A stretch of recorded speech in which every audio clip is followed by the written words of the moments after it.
बोलती पुस्तके. ज्यांना वाचनाचा नाद त्यांना बोलती पुस्तके घाली साद. आमचं चॅनल सबस्क्राईब करा आणि सबस्क्राईब करायला इतरांनाही सांगा. नमस्कार श्रोते मित्र हो, बोलती पुस्तके सादर करीत आहे ज्येष्ठ लेखक गदिमा लिखित कथा औषधी. शामराव शिर्क्यांच्या रोगाला आता काहीच औषध उरलं नव्हतं. रोग सीमेबाहेर गेला म्हणजे रोगच रोगाचे औषध होतो म्हणतात, त्याच एका अवस्थेची काय ती वाट होती. घरदार बायका पोरं सर्वांपासून शामराव अगदी वेगळा झाला होता. पहिल्यापासूनच तो तसा छंदी असता तर हरकत नव्हती, पण तो माणूस अगदी सरळ होता. अतिशय हळव्या मनाचा होता, पापभिरू होता. दिवसभर अंग मोडून काम करावं, सायंकाळी मित्रमंडळीत येऊन मनमुराद खेळावं, दिवे लागण झाली की आपल्या घरकुलाकडे वळावं, असाच त्याचा परिपाठ होता. अगदी परवापर्यंत तो इतका शहाण्यासारखा वागत होता. त्या नटमोगरीची आणि त्याची ओळख कशी झाली आणि तिच्या रेशमी पाशात तो इतका अपाद मस्तक कसा काय गवसला त्याचे त्याला माहीत. शरीर पोषणाला आवश्यक असे एखादे अन्नसत्व कमी पडले म्हणजे लहान मूल माती खायला शिकतं. शामरावाच्या बालसुलभ मनाला असे काय कमी पडले होते कोण जाणे. त्याचे घर खरोखर सुखी होते. लष्करात चाकरी केले त्याचे वडील वयाची 70 उलटली तरी अजून उभे होते. संसाराची धुरा पेलीत होते. बायको तर लाखात एक म्हणावी इतकी सज्जन होती. त्या बिचारीच्या मुद्रेवरले हसू फिकटल्याचे देखील आजवर कुणी पाहिले नव्हते. ग्रहकृत्यांत तर ती दक्ष होतीच, पण आला गेला पाहुणा रावळा सर्वांचा यथोचित सत्कार करण्यातही ती तर बेस होती. आपला नवरा अगदी देवदूत आहे अशी त्या बापडीची गाढ श्रद्धा होती. वागणे इतकीच दिसायलाही ती देखणी होती. अस्सल मराठा घराण्यातील कर्त्या बायकांना जो एक नेटका देखणेपणा असतो ना, तो शिर्के वहिनींच्या ठाई पुरेपूर होता. पांढऱ्या शुभ्र साडीचा जरतारी पदर डोक्यावर घेऊन त्या चालू लागल्या की पाहणाऱ्यास वाटे कुण्या भाग्यवंताची लक्ष्मीच चालते आहे. 35च्या वयातही त्यांच्या अंगाला थुलथुलीतपणा शिवलेलाच नव्हता. त्यांची अंगकाठी गोरी गोमटी शेलाटी अशी जशीच्या तशी उरलेली होती. शिर्के दंपतीला 2-3च अपत्य होती, तीही अति चांगली. शिक्षणात हुशार, वागण्यात नम्र, दिसण्यात गोजीरवाणी. इतके असूनही शामरावाचा पाय चळला होता. त्याची वाटच उलटी फिरली होती. तो सर्वनाशाच्या रस्त्याने भरधाव धावू लागला होता. त्या नगरभवानीच्या तडाख्यातून त्याला सोडविणे कठीण होते, फार फार अवघड होते. ती दिसायला सुंदर होती, फार प्रख्यात अशी गायिका होती. तिचा वागण्या बोलण्याचा ढंग मोठा खानदानी होता, पण ते सारे सोंग होते. तिच्या प्रियकरांची संख्या साऱ्या शहरात माहीत होती. त्या मेळाव्यात मोठमोठ्या सरकारी अंमलदारांपासून तिच्या स्वतःच्या ड्रायव्हरपर्यंत सर्व जातीचे आणि सर्व वयाचे लोक होते. त्या कुत्र्यांच्या दावणीतच शामरावाची भर पडली होती. शिर्क्यासारखा माणूस तिच्या गाण्याला जाणेही असभ्यपणाचे समजायचा. तिचे गाणे त्याने कधी ऐकले आणि तो तिच्या पाशात कसा पडला हे आम्हा अगदी निकटवर्तीयांनाही कळलेले नव्हते. कधी भेटले तर शामरावाचे वडील या गोष्टीची वाच्यता करायचे नाहीत. वहिनी तर आवर्जून म्हणायच्या, पहिल्यासारखे येत नाही आपण आमच्याकडे. जाणत्यांचे सोडाच, पण घरातली मुलेही कधी भासू द्यायची नाहीत की त्यांचा बाप त्यांच्यापासून वेगळा झाला आहे. शिर्के स्पोर्ट्स हे शामरावांचं दुकान पहिल्यासारखंच चाललं होतं. स्वतः शिर्क्यांऐवजी तिथे दुसरा कोणीतरी विक्रेता बसत होता इतकंच. शिर्क्यांच्या घरात तोच गोडवा नांदत होता. म्हातारे शिर्के तसेच घरापुढच्या बागेत राबत होते, नातवंडांना खेळवीत होते. शिर्के वहिनी तसाच संसाराचा रथ हाकीत होत्या. पण शामराव मात्र बदलला होता, फार फार बदलला होता. अगदी कामातून गेला होता. त्या रखेलीच्या गाडीतून फिरतानाच तो कधी माझ्या दृष्टीस पडे, पण गाडी थांबून माझ्याशी 2 शब्द बोलण्याची उजागिरी त्याला नव्हती.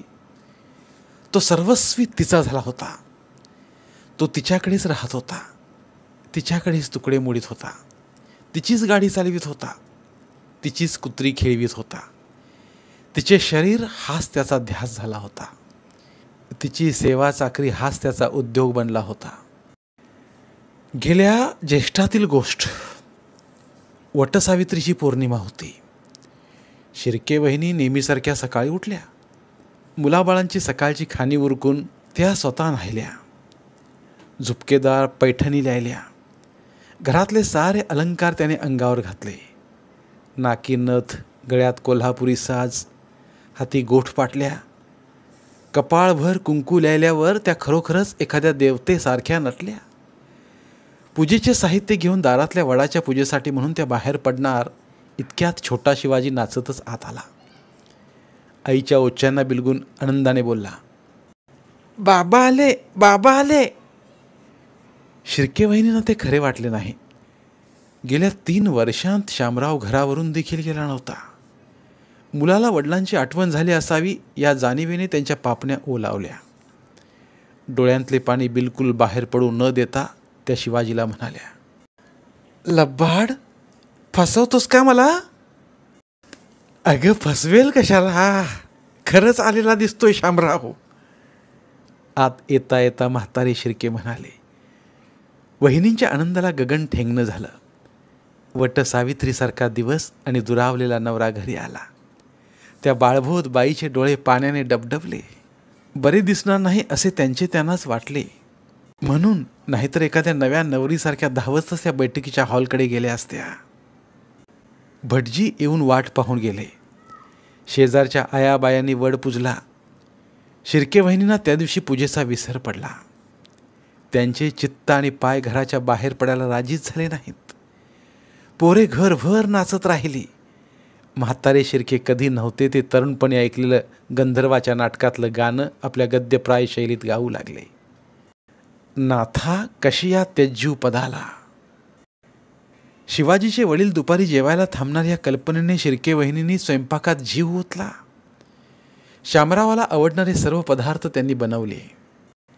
जेवण वेळ होई तो शामराव घरात थांबला. मुलांबाळांशी बोलला.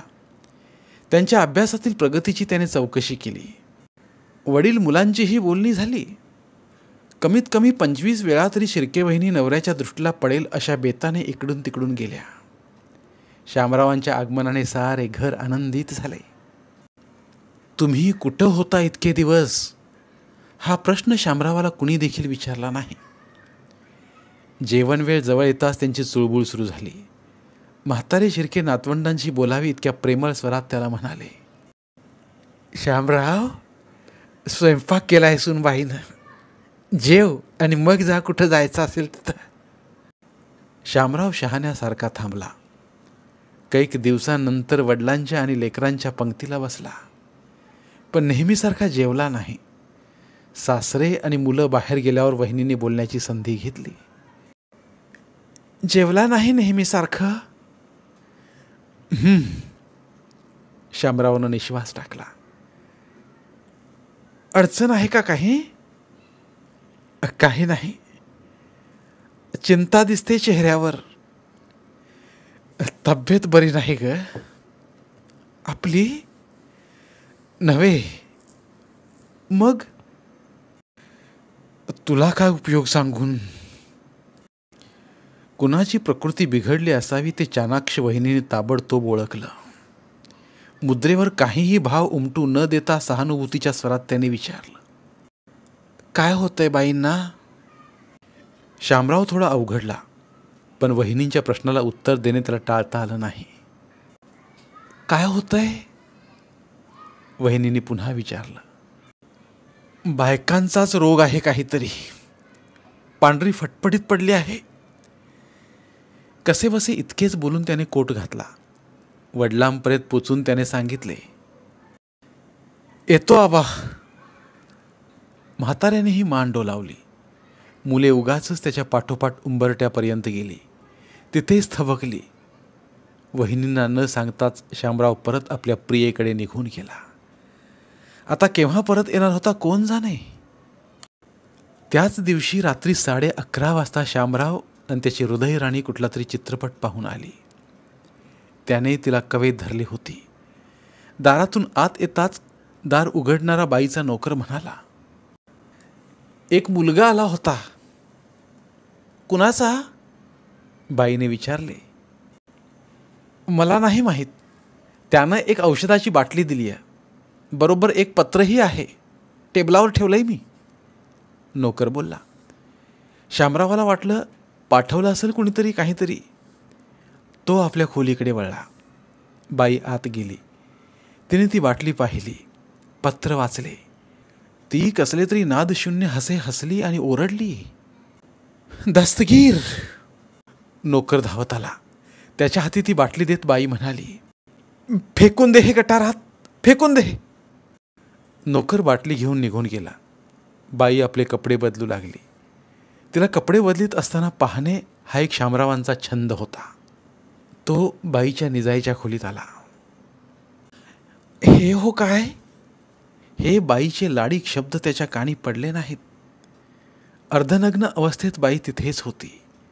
नेसूचे पातळ तिने बदलले होते. ब्लाऊज काढून ठेवला होता. अंगात नुसती कांचोळी होती. तशा अवस्थेत तिला आलिंगन देण्यासाठी तो पुढे धावणार, तोच एक कागदाचा तुकडा त्याच्या पायात आला. अगदी अभावितपणे त्याने तो उचलला. विजेच्या निळ्या प्रकाशात त्या तुकड्यावरची अक्षरे बडबडली. साद ओळखीचा वाटला. पत्र त्याच्या पत्नीचे होते. बाई, यांनी सांगितले तुमची प्रकृती बरी नाही. आजारही माझ्या लक्षात आला.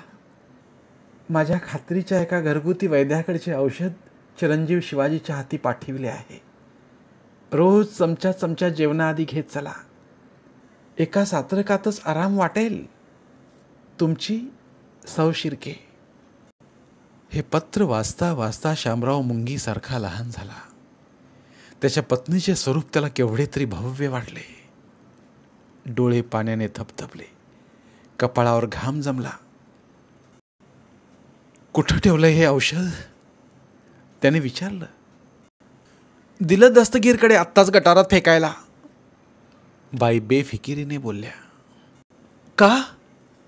शामराव केवढ्या तरी मोठ्याने किंचाळला. ओरडू नका, ओरडू नका.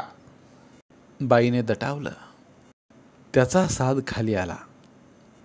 फार खात्रीचं औषध असेल ते. तिच्या वडिलांचा औषधींचा कारखाना आहे कोकणात. बाई तुच्छतेने हसली आणि म्हणाली, सवतीनं धाडलेलं औषध. कुणास ठाऊक, विष देखील पाठवलं असेल बाटलीत भरून. बाईच्या शब्दाने शामरावांच्या साऱ्या अंगाला कोलीत लागले. तो नकशिकांत पेटला. बोलला नाही, ओरडला नाही. त्याच्यातला फंदीपणा जळून खाक खाक झाला. ती काजळी तिथेच टाकून तो बाहेर पडला. जुना होता तसा शामराव बाहेर पडला. वनव्यातून वाचलेलं पाखरू पुन्हा आपल्या घरट्याच्या दिशेनं उडालं. जितक्या बेसावध अवस्थेत तो घरातून बाहेर पडला होता, तितक्याच बेसावध अवस्थेत तो घराच्या दाराशी आला. वहिनींच्या खोलीत अजून दिवा होता. जन्मात पहिल्यांदा त्या कुळधर्म चुकल्या होत्या. वटसावित्रीची पूजा राहून गेली होती. अपरात्री उठून त्या सावित्रीच्या पोथीचे पारायण करीत होत्या. त्यांच्या आवाजातल्या ओलाव्याने प्रत्येक ओवी जणू भिजत होती. धन्यवाद. पुन्हा भेटूया एका नवीन कथेसह. मराठीतील प्रतिभावंत लेखकांचं साहित्य, कथा, कादंबऱ्या ऐकण्यासाठी आमचं बोलती पुस्तके हे चॅनल सबस्क्राईब करा. आणि मराठी साहित्याचा प्रसार करण्यासाठी प्रत्येक मराठी माणसाला सबस्क्राईब करण्यासाठी आवाहन करा. आणि बोलती पुस्तके या साहित्य चळवळीत सहभागी व्हा.